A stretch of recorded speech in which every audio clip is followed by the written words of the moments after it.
Chapter 10. Col had never been so nervous in his life, and he was annoyed at himself for feeling like that. After all, he was only going to the Sampsons' house for a meal. They'd been inviting him for almost a fortnight. Dominic phoning him up, pleading with him, inviting his mother too. Her answer was immediate. Me? Go to their house? Not in your life. And advise you to steer well clear of them too, Col. I know they mean well, but... She let the but drift off. Col understood what she meant. Mungo didn't want him to go. Mungo wanted the whole drama to be put firmly in the past where it belonged. The Sampsons, well, they lived in a different world.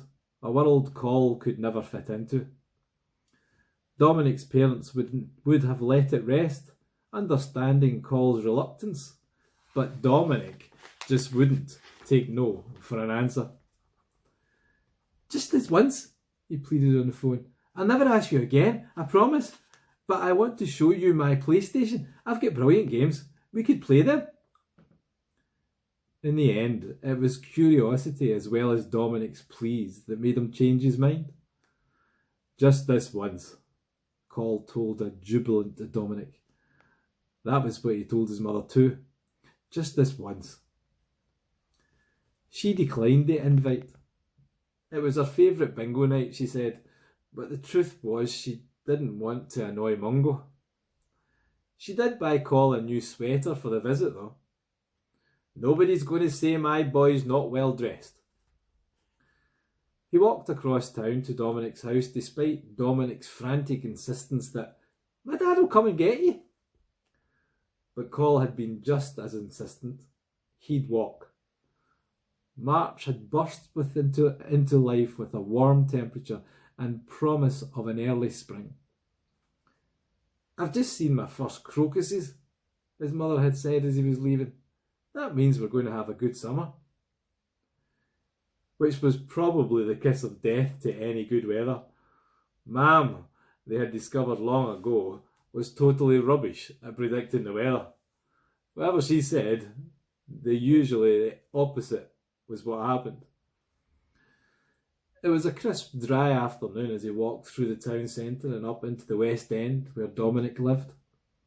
The Sampsons' house was situated in a quiet, tree-lined terrace with fancy cars in all the driveways and well-tended gardens.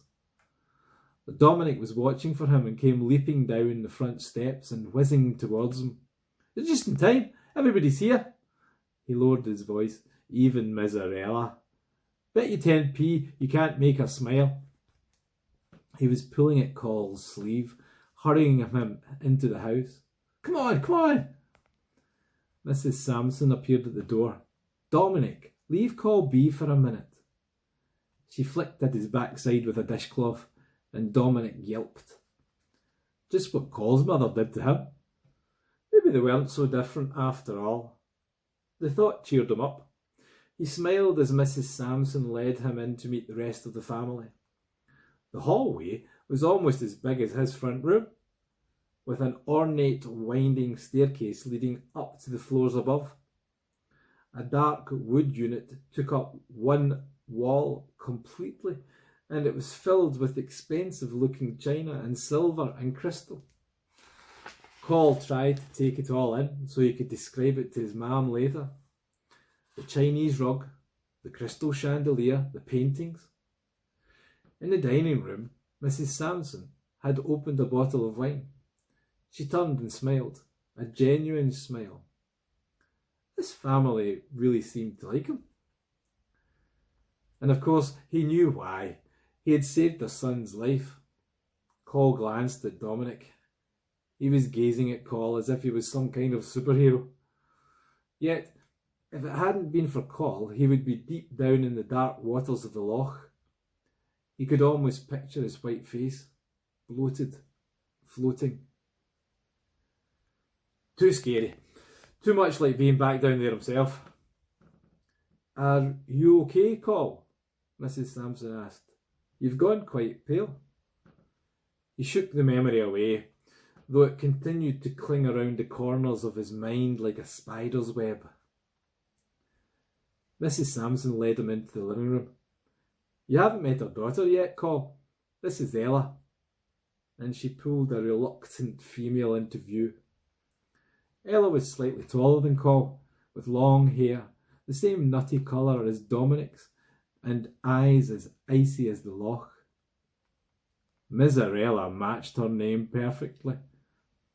She looked as if she was smelling something awful, and it was probably him.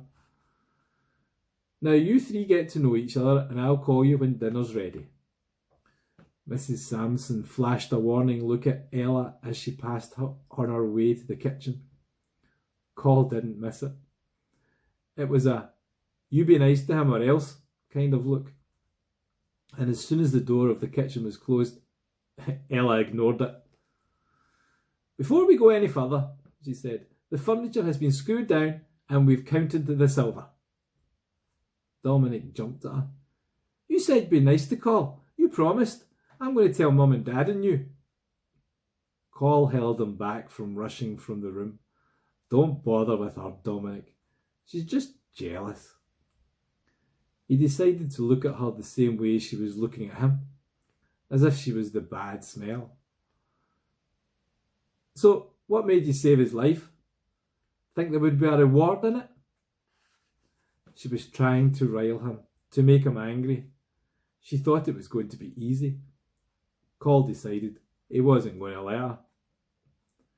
"Meeting you is reward enough for me." She hadn't expected that one. In fact, Col hadn't quite intended to say it.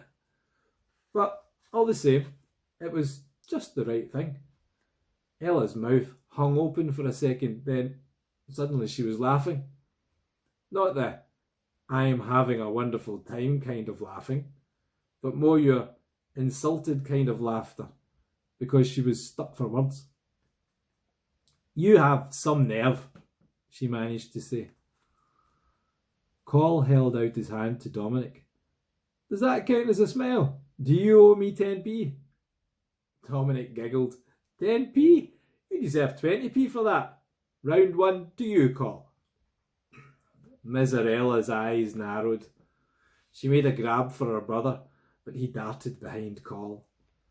"What was your bet? Tell me, you little horror." Dominic began jumping out on either side of Col, chanting, "Make me, make me."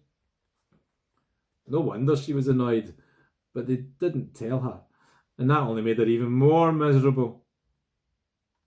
"Our secret," Dominic mouthed at her. While they waited for dinner, Dominic insisted Col go up to see his PlayStation.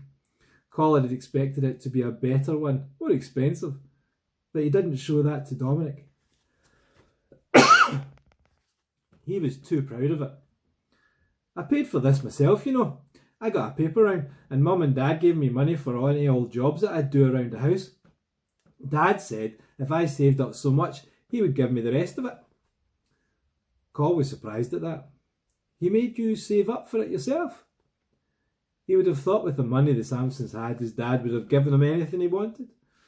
But it didn't seem to bother Dominic. "Oh yes, my dad says you appreciate things better if you've got to work for them." He hugged his PlayStation and laughed. "And I definitely appreciate this." He even made Col laugh. He began dancing about with excitement as if he needed the toilet. "Want to play? I've got lots of games." They played until Mrs. Sampson shouted on them for dinner. Col had to promise to come back up again before he went home. "Him and that PlayStation, Col," Mr. Sampson said when they came downstairs. He ruffled Dominic's hair, but Dominic shook him away. He didn't want Col to see him being treated as a wee boy.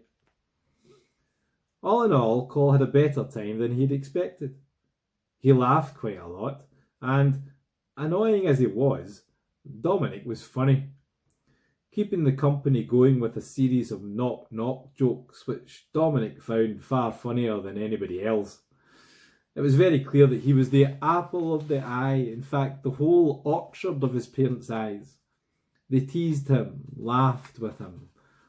Dominic, the smallest in the room, filled the house with his vitality. And all the time Col was thinking, if it hadn't been for him, they would be mourning, missing him, grieving for him, if it hadn't been for him.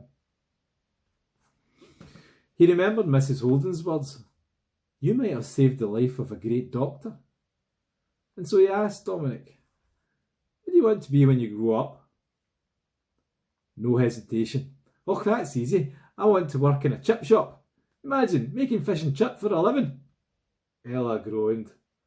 "You have no ambition, Dominic." Col only laughed. "It's good to know I saved your life for something worthwhile." That made them all laugh, although Dominic wasn't quite sure why he was laughing. All of them were laughing, except Ella. She continued to watch Col distrustfully throughout the whole meal. "You haven't put any arsenic in my soup or anything," he whispered to her. "If only I'd thought of it," she snapped back. The soup was nothing to write home about. It was watery and dark and looked more like something you washed your dishes in, and it had bits of fried bread floating about in it too. "They're called croutons, cretin," Miserella told him smugly as he pushed them around his bowl. Nothing like as good as the thick meaty broths his mam made. She'd be pleased when he told her that later. When the meal was finished, Mr. Sampson got to his feet. For one awful moment, Col thought he was going to make a speech, but he didn't. Not really. He lifted his glass to Col and thanked him once again for saving Dominic. "And remember, Col, if there is anything you need, just ask. We'll always be here for you, the way you were there for our son." Dominic groaned. "Oh, Dad, don't go on. This is so embarrassing." Mr. Sampson laughed. "I know. Point taken. Shut up, Dad. I'm just going to announce one more thing and then I'll shut up for the night. I promise." He looked at Col with almost as much fondness as he had looked at Dominic. "Because of what you did, we put you forward for an award, and next month we're all being invited to London to attend a ceremony. Col, you're going to receive the Young People's Act of Courage Award."